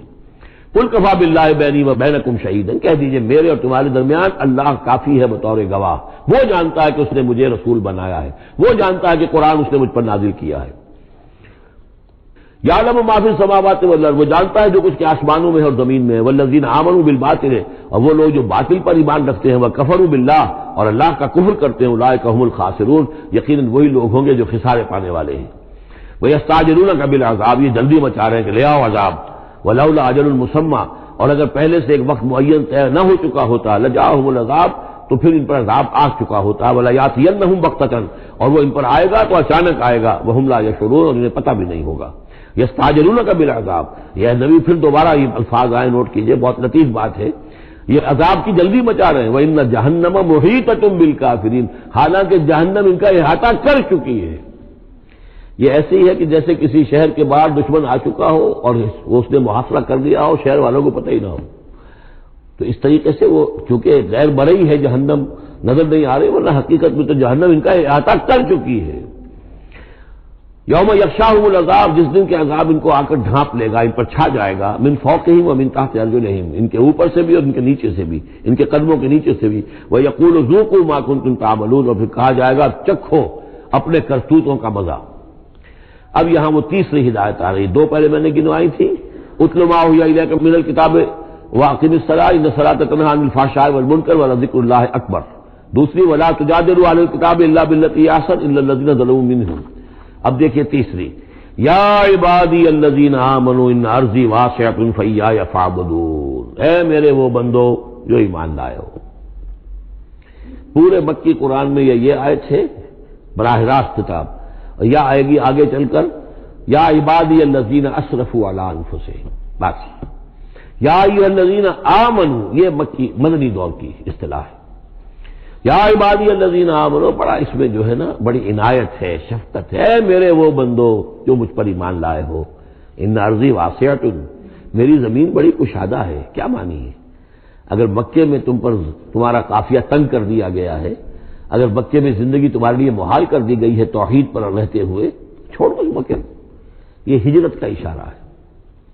در حقیقت ہجرت حبشہ جو ہے یہ اس کی طرف رہنمائی ہے اس آیت کے اندر، کہ چلے جاؤ، اگر یہاں برداشت سے باہر ہو رہا ہے، تمہارے لیے ناقابل برداشت اگر ہو رہا ہے یہاں کا معاملہ، اور نہیں مزید تو ہندر پاتے، تو اس جگہ کو چھوڑ دو۔ یا عبادی الذین آمنوا ان ارضی واسعۃ، میری زمین بڑی کشادہ ہے، فایایا فاعبدون، بس صرف میری ہی بندگی کرو۔ چوتھی ہدایت، کل نفس ذائقۃ الموت، دیکھو موت تو آنی ہی آنی ہے، آج آ جائے کل آ جائے، آج نہ آئے کل آ جائے گی۔ آخر عمار اور یاسر کو ابو جہل نے اگر فرض کرو کہ ذبح کر دیا ہے، تو فرض کیجئے کہ چند دن اور جیتے تو موت تو پھر بھی آنی تھی نا۔ تو کل نفس ذائقۃ الموت، اگر یہ بات ذہن میں رہے کہ موت تو آنی ہی آنی ہے، آج نہیں تو کل، تو پھر بھی انسان جو ہے اس کے اندر ہمت بنی رہے گی کہ میں خامخواہ اپنی زندگی بچانے کے لیے حق کو چھوڑوں اور باطل سے ساز باز کروں، اس سے مصالحت کروں۔ ثم الینا ترجعون، اور پھر تم ہماری طرف لوٹا دیے جاؤ گے۔ پانچویں بات، والذین آمنوا وعملوا الصالحات لنبوئنہم من الجنۃ غرفا، ہمارے اس وعدے پر پختہ یقین رکھو کہ جو ایمان لائیں گے اور نیک عمل کریں گے، ہم لازماً ان کو جگہ دیں گے اس جنت کے بالا خانوں میں، جو سورہ فرقان کے آخری رکوع میں آیا تھا، اولئک یجزون الغرفۃ بما صبروا، انہیں غرفہ بالا خانہ ملے گا۔ تو من الجنت غرفا، جنوں کے بالا خانے ملیں گے جنت کے، تجری من تحت الانہار خالدین فیہا، جس کے نیچے ندیاں بہتی ہوں گی، اس میں وہ ہمیشہ ہمیش رہیں گے۔ نعم اجر العاملین، کیا ہی اچھا ہوگا عمل کرنے والوں کا اجر۔ چھٹی بات، الذین صبروا وعلی ربہم یتوکلون، وہ لوگ کہ جو صبر کریں اور اپنے رب پر توکل کریں۔ صبر کرو اور توکل کرو، دو ہی چیزیں ہیں، جو آئے جھیلو، صبر کرو، برداشت کرو، اور جو کچھ کرنا ہے اس میں توکل اللہ پر ہو، اپنی ذات پر نہیں، اپنی طاقت پر نہیں، اپنی صلاحیت پر نہیں، اپنی ذہانت پر نہیں، اپنی فطانت پر نہیں، اپنی لیاقت پر نہیں، سارا توکل اللہ، نہ مادی اسباب و وسائل پر۔ اگلی ہدایت اور آ رہی ہے، وَكَأَيٍّ مِّن دَابَّةٍ لَّا تَحْمِلُ رِزْقَهَا، یہ بھی نہ سمجھو کہ تمہارا رزق جو ہے کسی کے قبضے میں ہے وہ روک دے گا، اور تمہیں کیا کھاؤ گے کیا پیو گے۔ وَكَأَيٍّ مِّن دَابَّةٍ، تم دیکھتے نہیں کتنے حیوانات ہیں زمین میں، لا تحمل رزقها، کیا وہ اپنا رزق اٹھائے پھرتے ہیں؟ بڑا پیارے الفاظ ہیں انجیل میں، متی کی انجیل میں حضرت مسیح علیہ السلام کا جو پہاڑی کا واعظ ہے، اس میں انہوں نے اپنے شاگردوں سے خطاب کر کے کہا، کیوں فکر کرتے ہو کہ کیا کھاؤ گے کیا پیو گے؟ جنگل کی چڑیوں کو نہیں دیکھتے؟ نہ وہ کاشت کرتی ہیں، نہ ہل چلاتی ہیں، نہ بیج بوتی ہیں، نہ فصل کاٹ کر کہیں رکھتی ہیں، نہ گھٹے بھرتی ہیں، پھر بھی میں تم سے کہتا ہوں کہ وہ خالی پیٹ صبح گھر سے نکلتی ہیں، شام کو آسودہ ہو کر آ جاتی ہیں۔ تمہارا جو رب ان کو چڑیوں کو کھلا رہا ہے وہ تمہیں نہیں کھلائے گا؟ اور کیوں فکر کرتے ہو کہ کیا پہنو گے، لباس کہاں سے ملے گا؟ جنگل کی سوسن کو نہیں دیکھتے کہ جتنا خوبصورت لباس اس کو اللہ نے دیکھ رکھا ہے؟ یہ جو بھی پودے ہیں اور جو پھول ہیں ان کے، تو سلیمان بھی اپنی ساری شان و شوکت کے باوجود ویسا ملبس نہ تھا، ویسا خوبصورت لباس تو سلیمان کو بھی میسر نہیں تھا جو اللہ نے ان پھولوں کو دے رکھا ہے۔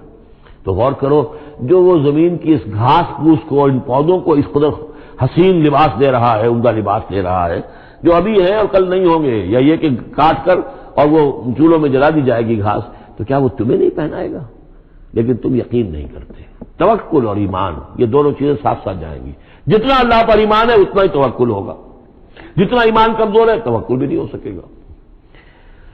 تو الذین صبروا علی ربہم یتوکلون وکأی من دابۃ لا تحمل رزقہا، یہ سارے جو ہیں چوپائے اپنا رزق لیے نہیں پھرتے، اللہ یرزقہا وایاکم، اللہ انہیں بھی رزق دیتا ہے، تمہیں بھی دے گا، وہو السمیع العلیم، اور یقیناً وہ سب کچھ سننے والا، جاننے والا ہے۔ ایسا نہیں کہ اسے معلوم نہ ہو کہ میرا بندہ بھوکا ہے، میرا وفادار، میرا سپاہی، میرے دین کے لیے کام کرنے والا، اسے یہ معلوم نہ ہو کہ اس کو احتیاج ہے، اس کی کوئی ضرورت ہے۔ وہ نہ معلوم کس کے دل میں ڈالے گا کہ جو اس کے لیے ذریعہ بنا دے گا اس کو، اور اس کی ضرورت پوری ہو جائے گی۔ اب اس کے بعد وہ دوسری کڑی آ گئی کہ جس میں پھر اب وہ مشرکین مکہ سے وَلَئِن سَأَلْتَهُم مَّن خَلَقَ السَّمَاوَاتِ وَالْأَرْضَ وَسَخَّرَ الشَّمْسَ وَالْقَمَرَ، اگر ان سے آپ پوچھیں گے کس نے پیدا کیا آسمان اور زمین اور کس نے مسخر کیا سورج اور چاند کو، لَيَقُولُنَّ اللَّهُ، وہ کہیں گے اللہ نے۔ فَأَنَّىٰ يُؤْفَكُونَ، پھر کہاں سے یہ لوٹا دیے جاتے ہیں؟ اللہ یبسط الرزق لمن یشاء من عباده ویقدر له، یہ اللہ ہی ہے کہ جو اپنے بندوں میں سے جس کے لیے چاہتا ہے رزق کو کشادہ کر دیتا ہے، اور جس کے لیے چاہتا ہے ماپ تول کر دیتا ہے، کم کر دیتا ہے۔ ان اللہ بکل شیء علیم، یقیناً اللہ تعالیٰ ہر چیز کا علم رکھتا ہے۔ وَلَئِن سَأَلْتَهُم مَّن نَّزَّلَ مِنَ السَّمَاءِ مَاءً فَأَحْيَا بِهِ الْأَرْضَ مِن بَعْدِ مَوْتِهَا، اور اگر آپ ان سے پوچھیں گے کس نے برسایا آسمان سے پانی اور زندہ کیا زمین کو اس کے مردہ ہو جانے کے بعد، لَيَقُولُنَّ اللَّهُ، وہ کہیں گے فوراً اللہ نے کیا۔ قُلِ الْحَمْدُ لِلَّهِ، کہو پھر کل حمد کل شکر بھی اللہ ہی کے لیے ہے، بل اکثرہم لا یعقلون، لیکن یہ لوگ، ان کی اکثریت عقل سے کام نہیں لیتی۔ اب اگلی اور ہدایت آ رہی اہل ایمان کے لیے، وما هذه الحیاۃ الدنیا الا لہو ولعب وان الدار الآخرۃ لہی الحیوان لو کانوا یعلمون۔ دیکھو مسلمانوں، یہ دنیا کی زندگی تو کھیل کود کے سوا کچھ نہیں، کھیل ہے، کچھ جی کا بہلا لینا ہے، یہ ڈرامہ ہے جو ہو رہا ہے۔ یہاں بادشاہ ہوتا ہے کچھ عرصے کے لیے بادشاہ، جیسے ڈرامے میں بادشاہ ہوتا ہے، لیکن جب مرے گا تو کیا وہ بادشاہت کہاں رہ جائے گی؟ ایسے ہی ڈرامے سے نکل آئے گا، لباس اتار دے گا تو ایک ایکٹر کا ایکٹر ہے، چاہے وہ فقیر تھا پہلے اس ڈرامے کے اندر، اور دوسرا ایکٹر جو ہے بادشاہ تھا، باہر نکل کر 3 گھنٹے کے بعد دونوں کے دونوں ایک جیسے ہیں، نہ وہ بادشاہ بادشاہ ہے نہ وہ فقیر فقیر ہے۔ یہ ہے عارضی سا ہے، لیکن یہ کہ ان الدار الآخرۃ لہی الحیوان، یقیناً آخرت کا گھر وہ ہے اصل زندگی، زندگی وہ ہے۔ لو کانوا یعلمون، کاش کہ ہمیں معلوم ہوتا، لو کنا نعلم، کاش کہ ہمیں معلوم ہوتا۔ یہ بھی نوٹ کر دیجئے، آخرت کو صرف مان لینا کہ ہاں آخرت ہے، بعد سے بعد الموت ہے، یہ کافی نہیں ہے، یہ معلوم ہو کہ اصل زندگی وہی ہے۔ میں نے جو اس کی تشبیہ جو ہے بیان کی ہے بعض مواقع پر، کہ ایک کتاب ہوتی ہے، اس کا دیباچہ بھی ہوتا ہے، اس کا کوئی ضمیمہ بھی ہوتا ہے، چھوٹا سا ضمیمہ۔ ہمارا جو تصور ہے وہ یہ کہ اصل کتاب زندگی تو یہ دنیا کی زندگی ہے، ہاں ایک ضمیمہ اب لگا ہوا ہے آخرت کا، اس کی اہمیت ہمارے نزدیک اتنی ہے، ضمیمہ ہے بس، دنیا کی زندگی اصل زندگی ہے۔ ہونا کیا چاہیے کہ یہ دنیا کی زندگی تو دیباچہ ہے، اصل کتاب جو ہے وہ آخرت کی زندگی ہے۔ یہ ریشو پروپورشن کم سے کم، حالانکہ ویسے تو فائنائٹ اور انفائنائٹ کے درمیان کو ریشو پروپورشن ہو ہی نہیں سکتی، ایک لامحدود زندگی اور ایک محدود زندگی، کیا اس میں ریشو پروپورشن ہوگی؟ لیکن یہ کہ پھر بھی اگر کوئی کرنی ہے تو دیباچہ اور کتاب زندگی اصل موت کے بعد کھلے گی، یہ دیباچہ ہے، یہ مقدمہ ہے۔ ہم نے کیا سمجھا اصل زندگی، کتاب زندگی یہ ہے، ہاں ایک ضمیمہ بھی اس کے ساتھ ہے جس کا نام آخرت ہے۔ فَإِذَا رَكِبُوا فِي الْفُلْكِ، پھر انہی مشرکین سے پھر خطاب ہو رہا ہے، اور یہ مضمون کئی بار آ چکا ہے، جب یہ سوار ہوتے ہیں کشتی میں، دعوا اللہ مخلصین لہ الدین، تو پھر یہ اللہ ہی کو پکارتے ہیں اس کے لیے اپنی اطاعت کو خالص کرتے ہوئے۔ فلما نجاہم الی البر، اور جب اللہ تعالیٰ انہیں نجات دے دیتا ہے خشکی کی طرف، اذا ہم یشرکون، تو پھر یہ شرک کرنا شروع کر دیتے ہیں۔ لیکفروا بما آتیناہم، تاکہ یہ ناشکری کریں اور کفر کریں ہماری دی ہوئی نعمتوں کی، ولیتمتعوا، اور تاکہ بس مزے اڑا لیں، فسوف یعلمون، پھر یہ جان لیں گے۔ الہاکم التکاثر حتی زرتم المقابر کلا سوف تعلمون ثم کلا سوف تعلمون. اصل حقیقت تو اس وقت کھلے گی. اولم یروا انا جعلنا حرما آمنا، یہ پھر اہل ایمان سے کہا جا رہا ہے کیا یہ دیکھتے نہیں کہ ہم نے حرم کو ان کے لیے امن کی جگہ بنا دیا ہے. وَيُتَخَطَّفُ النَّاسُ مِنْ حَوْلِهِمْ، اور لوگ جو ہے اچک لیے جاتے ہیں ان کے ارد گرد سے. باقی عرب کے اندر تو امن و امان تھا ہی نہیں. أَفَبِالْبَاطِلِ يُؤْمِنُونَ وَبِنِعْمَةِ اللَّهِ يَكْفُرُونَ، تو کیا یہ باطل پر ایمان رکھتے ہیں اور اللہ کی نعمت کا یہ کفران کر رہے ہیں.